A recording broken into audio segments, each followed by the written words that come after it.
Am I the jerk for taking revenge on my ex-wife for leaving me with nothing after the divorce? My name is Mike, and 2 years ago, I was a happy husband.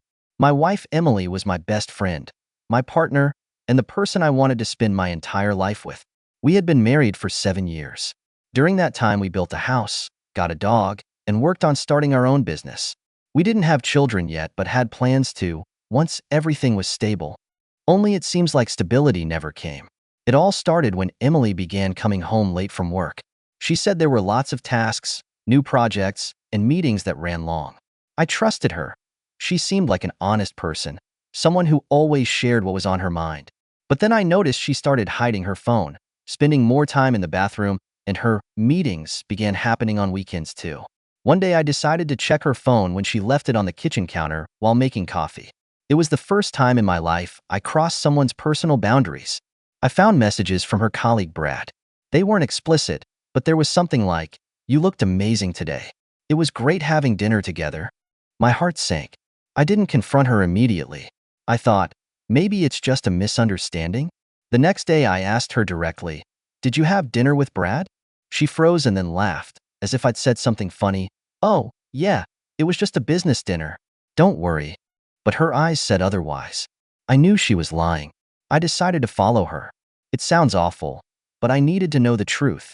That Friday, when she said she was working late again, I got in my car and drove after her. She did go to the office, but then got into another car. It was Brad. They went to a restaurant, holding hands and laughing like teenagers. I stayed silent for a week. Every time she lied to my face, I felt the anger boiling inside me. I thought about everything we'd built together, all the effort I'd put into our relationship, and how easily she was tearing it apart. When I finally gathered the courage to tell her I knew everything, she admitted it. "Yes, I'm having an affair with Brad. I don't feel the same way about you anymore." Just like that. No regrets, no apologies. And then she added, "I think we need to get a divorce." She left me with the ruins of what we had built together. But as it turned out, the worst was yet to come. The divorce was quick, but far from fair. Emily had insisted on a prenuptial agreement before the wedding, explaining it was just to make things simpler if something ever went wrong. At the time, I thought it was just a formality. I earned less than her, and the whole point of the agreement seemed to be to protect her assets in case she ever became wealthy. What I didn't expect was that this agreement would one day work against me. By the time we divorced, everything we had, our house, our dog, and our savings, was technically in her name. The business we built together was registered solely under her name, justified by the claim that I didn't have the right credit score to open a company. I didn't argue because I trusted her, but now it meant that legally I owned nothing. In court, Emily didn't leave me any room to fight back.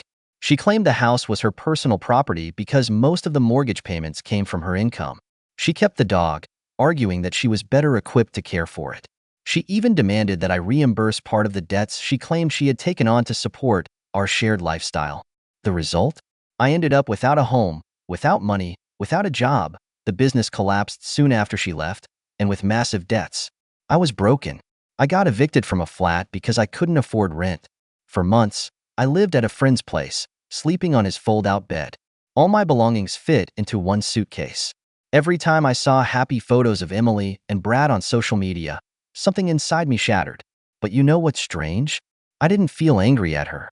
I felt angry at myself for being so naive, for believing in a happily ever after, for letting her destroy my life so easily. I hated myself until one day, sitting in some dingy cafe with a cup of cheap coffee, I realized hating myself was a waste of time. If anyone was responsible for what happened, it was her. That's when I decided to take revenge. It wasn't an impulse or a spur-of-the-moment decision. I spent months crafting my plan, thinking through every detail. I didn't want my revenge to look like some childish prank. It had to be flawless. Emily thought she had gotten rid of me, that I was weak and would never recover. I wanted to show her she was wrong, but I needed to do it in a way that wouldn't immediately reveal where the blow had come from. My first target was her business. I knew how it operated from the inside. I knew her biggest clients, her weak points, her work methods. Over a few weeks, I secretly contacted her competitors, passing on insider information. I created fake reviews accusing her company of fraud and unethical behavior. It wasn't outright lies, just slightly exaggerated truths. The results started showing within a couple of months. Some of her biggest clients left. Several major deals fell through. Emily began posting on social media about how sometimes business is a struggle. I watched her downfall from a distance, never revealing my involvement, and it gave me a strange sense of satisfaction. But this was only the first step. After my initial successes, I felt a surge of energy. It was like a game where every move I made yielded tangible results. Emily's business was losing ground, but it wasn't enough. Her life still seemed carefree. Brad, their trips, the beautiful photos, it all drove me mad. So I decided to shift my focus to her personal life. I remembered something Emily had always tried to keep under wraps. Her relationship with Brad had started while she was still with someone else, before me. And it wasn't a one-time thing.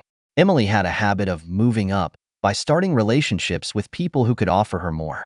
I knew Brad was no exception. The only difference was that he didn't seem to know about it. I began digging into her past. Through old acquaintances and messages that had somehow stayed in my cloud storage, I pieced together the timeline of her relationships. I discovered that once, she hadn't just cheated on her ex, she had stolen money from him, withdrawing a large amount from his card to cover her debts. Back then, the guy chose not to go to the police to avoid public drama. But I had no intention of being that generous. My next target was Brad. I created a fake social media profile, posing as one of Emily's former colleagues. From that account, I started chatting with Brad, subtly hinting that Emily wasn't as honest as she appeared. At first, Brad ignored it, but eventually his curiosity got the better of him. When I began sending him evidence of her past, photos, old messages, and bank statements I managed to get through mutual contacts, he started asking questions. It was a delicate process because I didn't want Emily to figure out it was me behind this. At the same time, I decided to hit her reputation. Through a contact in the media, I leaked information about her unethical actions in business. It was an article on a local website detailing cases of her manipulating clients and employees who had quit due to pressure. Everything was presented convincingly enough to cause a stir. Emily had to release a statement denying everything, but the reputational damage was done. Around the same time, it seemed Brad started having doubts about Emily. Their joint photos disappeared from her social media, and she suddenly stopped mentioning him in her posts. I don't know exactly what he said to her, but rumors reached me through mutual acquaintances. He demanded explanations. Emily tried to paint him as paranoid, but her nerves couldn't take it, and eventually, she snapped. I couldn't witness it firsthand, but I knew my work was taking effect. She found herself in a situation where her business was falling apart. Her reputation was tarnished, and her personal life was crumbling. But instead of satisfaction, I began to feel an odd emptiness. I had seemingly achieved my goal, but had it truly made me happy? At this point, I started asking myself, what's next? Is this the end? Or should I keep going? That's when an unexpected twist occurred, something I could never have predicted. The unexpected came in the form of a letter, a real paper letter, which felt strange in this day and age. It had been slipped under my door, unsigned and with no return address. Inside was a single sheet with a few lines written in neat handwriting. I know it's you. We can meet, or do you want to keep hiding? Emily. I was sure of it. Only she could have figured out that I was behind all of this. How? I had no idea. Maybe it was her intuition, or maybe someone let it slip. A wave of mixed emotions hit me, fear and a strange sense of relief. Part of me wanted to deny everything, while another part wanted to admit it to her face. I didn't respond immediately. For several days, I tried to imagine what she might do. Take me to court? Report me to the police? Or maybe plan her own revenge? But nothing happened. The silence dragged on until I finally decided to text her. I sent a message to her old number, when and where. Her reply came quickly, tomorrow at 7 p.m. The cafe by the park. I went to the meeting feeling as if I were heading into battle. She was already waiting at a corner table with a cup of coffee in her hands. Emily looked worse than I expected, pale and with dark circles under her eyes. She smiled, but it was a strained, empty smile. Do you think you've won, Mike? She asked before I could say a word. That depends on what you mean, I replied, trying to keep my composure. You managed to destroy my business, my reputation, my relationship. Congratulations, you did it. But here's the thing. What now? Do you feel better? Happier? Her words hit me harder than I anticipated. I didn't know what to say, because the truth was, I didn't feel any satisfaction. The gloating had faded, leaving only emptiness. She continued, you know, I was angry at you for a long time, Mike. I thought you were just a bitter loser who couldn't accept defeat. But then I realized you're not mad at me. You're mad at yourself. And you know what? I don't blame you. Yes, I was wrong. I cheated on you.